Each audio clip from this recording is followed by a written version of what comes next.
दोस्तों नमस्कार, स्वागत है आप सभी का एक बार फिर से प्यारा उत्तराखंड में। आज जो हम खबर बताने जा रहे हैं वो लोकसभा चुनाव 2024 के ऊपर है। जैसे कि आप सभी को पता है कि 1 जून 2024 यानी कि कल को 7वें चरण और अंतिम चरण के मतदान जो मत पेटी है यानी कि ईवीएम है उस पर दर्ज कर दिए गए और इसी के साथ ही जो चुनाव की प्रक्रिया है वो पूरी हो चुकी है। अब सिर्फ मतगणना है यानी कि 2 दिन बाद 4 जून को मतगणना होगी। 4 जून को किसके सर पे जीत का सेहरा लगेगा ये तो अब बस 2 दिन बाद यानी कि 48 घंटे बाद पता चलेगा। लेकिन उससे पहले कल शाम को 5 बजे से जो एग्जिट पोल हैं अलग अलग न्यूज चैनल के वो सामने आने शुरू हो गए थे।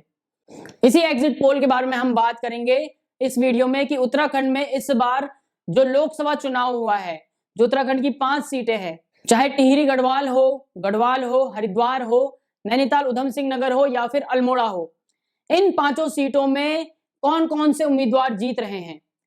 इस बार क्या रहा उत्तराखंड का मिजाज 2024 चुनाव का, ये एग्जिट पोल में सामने आया है।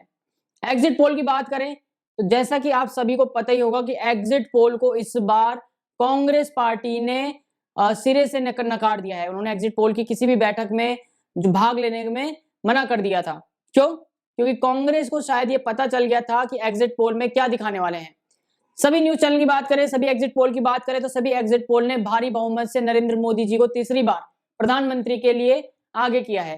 350 से 400 के बीच में सीटें सभी जो एग्जिट पोल्स हैं जो आए हैं उसमें बताया गया है। उत्तराखंड की बात करें तो उत्तराखंड में कोई चौंकाने वाला सर्वे या चौंकाने वाला एग्जिट पोल सामने नहीं आया है। जो पहले से सबको पता था कि उत्तराखंड की 5 में से 5 सीटें भारतीय जनता पार्टी, एनडीए या फिर नरेंद्र मोदी जी यहां से लेके जाएंगे। जैसा कि उन्होंने पहले भी 2014 और 2019 में किया, वैसे इस बार 2024 में उत्तराखंड की जो 5 सीटें हैं उन 5 सीटों पर भारतीय जनता पार्टी इस बार अपना कब्जा जमाएगी। जैसा कि आप सबको पता है कि 19 अप्रैल 2024 को उत्तराखंड में पहले चरण में ही मतदान संपन्न हो गए। 55 प्रत्याशी इस बार चुनावी जंग में उतरे थे। उत्तराखंड की 5 लोकसभा सीटें हैं जिसमें 55 प्रत्याशी इस बार इस चुनावी जंग में 2024 की चुनावी जंग में उतरे थे। हालांकि इस बार उत्तराखंड में वोट परसेंटेज कम था। हरिद्वार की बात करें तो हरिद्वार में सबसे ज्यादा 63.53 वोट पड़े। वहीं बात करें दूसरे नंबर में नैनीताल उधम सिंह नगर में 62.47 वोट परसेंटेज रहा नैनीताल का। टिहरी गढ़वाल की बात करें तो टिहरी गढ़वाल में 53.76% वोट पड़े। गढ़वाल की बात करें तो गढ़वाल में 52% वोट पड़े और वहीं सबसे कम वोट इस बार अल्मोड़ा में पड़े 48.74%। तो उत्तराखंड का जो वोट परसेंट था वो एवरेज ही था, यानी कि एवरेज से जो पिछली 2019 में वोट पड़े थे उससे कम ही था। लेकिन जो सर्वे निकलकर सामने आया है, जो एग्जिट पोल निकलकर सामने आया है, उसमें ये बताया गया है कि उत्तराखंड की जो 5 सीटें हैं उन 5 की 5 सीटों में भारतीय जनता पार्टी ने कब्जा किया है। बात करें चुनाव प्रचार की तो सारी पार्टियों ने अपना दमखम दिखाया, लेकिन बहुत से मीडिया हाउस ये भी कहते हुए नहीं थक रहे थे, ये भी कहते हुए नहीं चूक रहे थे कि इस बार उत्तराखंड में जिस तरह का जो चुनाव में एक माहौल दिखता है, उत्तराखंड में जो विपक्ष है कांग्रेस, इस तरह का उन्होंने प्रचार नहीं किया, इस तरह का उन्होंने वोटरों को लुभाने का कार्य नहीं किया। उतना उत्साह कांग्रेस के जो नेता है, दिग्गज नेता, उनके अंदर दिखा नहीं इस चुनाव में। शायद वो ये मानकर चले थे कि इस बार भी नरेंद्र मोदी को उत्तराखंड से हराना बहुत ही ज्यादा मुश्किल है। इस चक्कर में शायद उन्होंने इस बार उस तरह से जमकर प्रचार नहीं किया। निर्दलीयों की बात करें तो निर्दलीयों में इस बार बहुत से उम्मीदवार दिखे।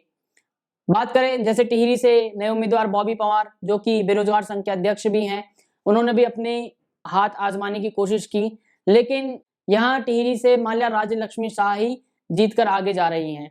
हरिद्वार की बात करें तो हरिद्वार से उमेश शर्मा ने भी, जो निर्दलीय उम्मीदवार है, हरिद्वार में त्रिकोणीय सीरीज थी।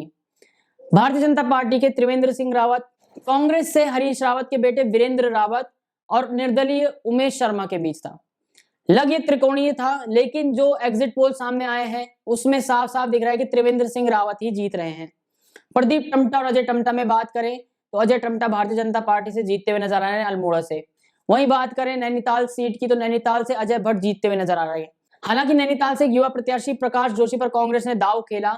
बहुत सारे बड़े बड़े नाम थे, यशपाल आर्या थे उम्मीदवार, भुवन कपाड़ी थे उम्मीदवार, लेकिन इन सबको छोड़कर कांग्रेस ने प्रकाश जोशी पर भरोसा किया। लेकिन अब लग रहा है कि जब कांग्रेस खुद ही उत्साहित नहीं थी इन चुनाव को लेकर उत्तराखंड में, तो जनता भी क्यों कांग्रेस को अपना वोट दे। तो जनता ने इस बार जो सर्वे हुए हैं, एग्जिट पोल हुए हैं, उसमें भारतीय जनता पार्टी को 5 में से 5 सीटें दी हैं। ये किसी सिर्फ एक न्यूज चैनल का सर्वे नहीं था, एग्जिट पोल नहीं था, ये बहुत सारे न्यूज चैनल का एग्जिट पोल है। उनका जो एवरेज निकाला है, उन सभी का एक एग्जिट पोल आके जो सामने आया है, उसमें यही दिख रहा है कि भारतीय जनता पार्टी यानी कि एनडीए 350 से लेकर 400 के आंकड़े तक पहुंच रही है। वहीं बात करें इंडी गठबंधन की और या कांग्रेस की, या जो गठबंधन इस बार बनाया गया था उसकी, तो उनको 100 से लेकर 150 सीटों तक ही वो सिमटते हुए नजर आ रहे हैं। खैर 2 दिन बाद अब काउंटिंग होगी 4 जून को देहरादून में, तब पता चलेगा कि उत्तराखंड से किसकी सरकार बनती हुई नजर आ रही है।